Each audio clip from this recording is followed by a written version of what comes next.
Hi, ഞാൻ Riyas bin Ubaid. കുടുംബജീവിതത്തിൽ ചെറിയ ചെറിയ പിണക്കങ്ങളും ഇണക്കങ്ങളുമൊക്കെ ഉണ്ടാവുക എന്നത് പതിവാണ്.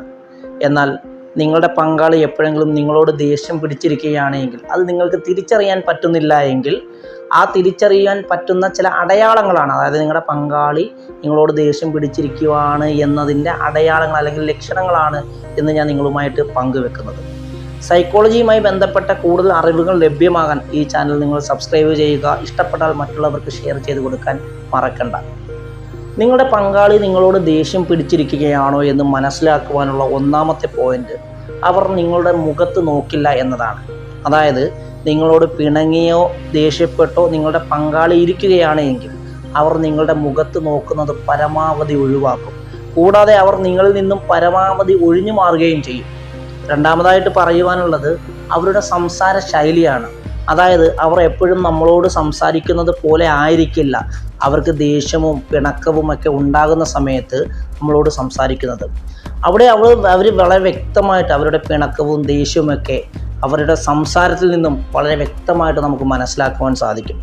അവരുടെ സംസാരത്തിൽ യാതൊരുവിധ താല്പര്യമോ അല്ലെങ്കിൽ സ്നേഹമോ കാണിക്കാതെ നിങ്ങൾ ചോദിക്കുന്ന കാര്യങ്ങൾക്ക് മാത്രം ഉത്തരം പറഞ്ഞുകൊണ്ട് പോകുന്നതും നിങ്ങളോടുള്ള ദേഷ്യത്തിൻ്റെ ഭാഗമാണ്. അതായത് നിങ്ങൾ എന്ത് ചോദിച്ചാലും, എത്രയൊക്കെ കാര്യങ്ങൾ ചോദിച്ചാലും അവരൊരു മൂളലിൽ ഒതുക്കുക, ആ ഈ ഊ എന്നൊക്കെ പറഞ്ഞൊരു മൂളലിൽ അങ്ങ് ഒതുക്കും. അത് കൂടുതൽ സംസാരിക്കാൻ നമ്മളുമായിട്ട് താല്പര്യമില്ല എന്നാണ് അത് പ്രകടിപ്പിക്കുന്നത്. അത് നമ്മളോടുള്ള ദേഷ്യവും പിണക്കവും നമ്മുടെ പങ്കാളിക്ക് ഉണ്ട് എന്നതിൻ്റെ ഒരു അടയാളമാണ്. മറ്റൊരു പോയിന്റാണ് ശബ്ദത്തിൻ്റെ മാറ്റം. നിങ്ങളുടെ പങ്കാളിയുടെ ശബ്ദത്തിലും സംസാര രീതിയിലും ഉണ്ടാകുന്ന മാറ്റമാണ് ഇതിൻ്റെ മറ്റൊരു പ്രധാന ലക്ഷണം. അവർ എപ്പോഴും നിങ്ങളുമായിട്ട് സംസാരിക്കുന്ന ശൈലിയിൽ നിന്നും കൂടുതൽ ഉച്ചത്തിലും പരുക്കൻ സ്വരത്തിലും സംസാരിക്കുകയാണ് എങ്കിൽ അത് അവരുടെ ഉള്ളിൽ നിങ്ങളോട് ദേഷ്യമുള്ളത് കൊണ്ടാണ് എന്ന് നിങ്ങൾ മനസ്സിലാക്കണം. മറ്റൊന്നാണ് അവഗണന. നിങ്ങളുടെ ഇണയ്ക്ക് നിങ്ങളോട് ദേഷ്യമുണ്ട് എങ്കിൽ അല്ലെങ്കിൽ നിങ്ങളോട് പരിഭവമുണ്ട് എങ്കിൽ നിങ്ങളെ പൂർണ്ണമായും അവഗണിക്കുവാനും ഒഴിവാക്കുവാനും അവർ ശ്രമിച്ചുകൊണ്ടേയിരിക്കും.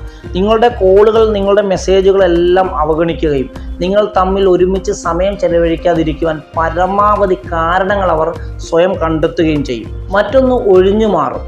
അതായത് നിങ്ങൾ രണ്ടുപേരും ഒരുമിച്ച് ചെയ്തിരുന്ന കാര്യങ്ങൾ, ഒരു കുടുംബജീവിതമാകുമ്പോൾ പല കാര്യങ്ങളും ഒരുമിച്ചായിരിക്കും ചെയ്തുകൊണ്ടിരുന്നത്.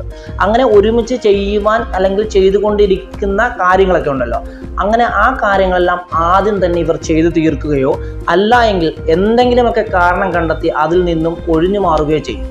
ഇത് നിങ്ങളുടെ ഇണയ്ക്ക് നിങ്ങളോട് ദേഷ്യമുണ്ട് എന്നതിൻ്റെ മറ്റൊരു ഉദാഹരണമാണ്. അതുപോലെ ഒരു ഉദാഹരണമാണ് നെടുവീർപ്പിടുക എന്നത്. അതായത് നിങ്ങളെ കാണുമ്പോൾ അവർ നെടുവീർപ്പിടുകയോ അല്ലെങ്കിൽ കണ്ണുരുട്ടി ഭയപ്പെടുത്തുകയോ അതുപോലെ തന്നെ നിരാശ പ്രകടിപ്പിക്കുകയോ ഒക്കെ ചെയ്യുന്നത് നിങ്ങളോടുള്ള ദേഷ്യം പ്രകടിപ്പിക്കുന്നതിൻ്റെ ഭാഗമാണ്. മറ്റൊന്നാണ് ശാരീരിക അടുപ്പം. അതായത് നിങ്ങളുടെ ഇണയ്ക്ക് നിങ്ങളോട് ദേഷ്യമുണ്ട് എങ്കിൽ നിങ്ങളുമായിട്ടുള്ള ശാരീരിക അടുപ്പം പരമാവധി കുറയ്ക്കുവാൻ അവർ ശ്രമിക്കും. ഒന്നിച്ച് കിടന്നിരുന്നവരാണ് എങ്കിൽ മാറിക്കിടക്കുക, ഇനി ഒരു കട്ടിൽ തന്നെ ആണെങ്കിൽ തന്നെ അങ്ങോട്ടും ഇങ്ങോട്ടും തിരിഞ്ഞു കിടക്കുക എന്നിങ്ങനെ ശാരീരിക അടുപ്പം പരമാവധി കുറയ്ക്കാൻ പറ്റുന്ന സാഹചര്യങ്ങൾ അല്ലെങ്കിൽ സാഹചര്യങ്ങൾ മനഃപൂർവ്വം ഉണ്ടാക്കിയെടുക്കും.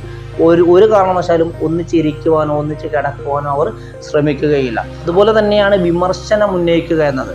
അതായത് നിങ്ങളെ എല്ലാ കാര്യത്തിലും പിന്തുണച്ചിരുന്ന നിങ്ങളുടെ പങ്കാളി പെട്ടെന്ന് ചെറിയ കാര്യത്തിന് പോലും കുറ്റപ്പെടുത്തുവാൻ ആരംഭിക്കുകയാണ് എങ്കിൽ, തൊട്ടതിനും പിടിച്ചതിനുമൊക്കെ വിമർശിക്കുകയാണ് എങ്കിൽ അത് അവർക്ക് നിങ്ങളോട് ദേഷ്യത്തിൻ്റെ സൂചനയാണ് കാണിക്കുന്നത്. അപ്പോൾ ഇങ്ങനെയുള്ള കാരണങ്ങൾ നിങ്ങളുടെ പങ്കാളികളിൽ നിന്നും ഉണ്ടായിക്കഴിഞ്ഞാൽ അതിനെ കാരണം കണ്ടെത്തുകയും ഉടൻ തന്നെ അത് പരിഹരിക്കുവാനും ശ്രമിക്കണം. ഒരു കാരണവശാലും പിണക്കം വലിച്ചു നീട്ടി കൊണ്ടുപോകരുത്. അത് നിങ്ങൾ തമ്മിലുള്ള വൈകാരിക ബന്ധം കൂടുതൽ പ്രശ്നത്തിലാകും. മറ്റൊരു വിഷയമായി കാണുന്നതുവരെ എല്ലാവർക്കും ഗുഡ് ബൈ.